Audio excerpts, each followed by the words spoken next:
Passengers wearing masks and wheeling suitcases arrived at Madrid's main airport, and French people crossed the border to buy bargain alcohol and tobacco on Sunday as Spain opened its borders to most European countries and ended a state of emergency imposed to contain the coronavirus.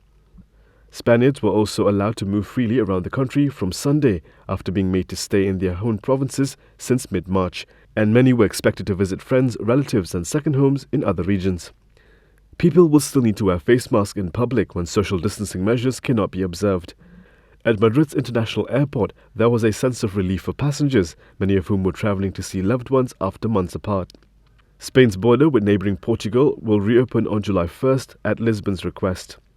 Meanwhile, at the Vatican City, Pope Francis on Saturday held his first audience for a group of people since Italy lifted its coronavirus lockdown. He thanked the health workers who wore masks for being angels, including by lending their cell phones to dying patients so they could say their final goodbyes to their loved ones. Italy returned to relative normality on June 3rd when Italians were allowed to move between regions again. But rules such as social distancing in public and wearing masks are still in effect.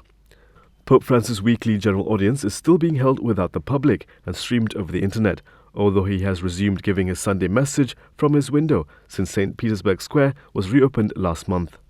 He has resumed public masses but with only about 50 people allowed.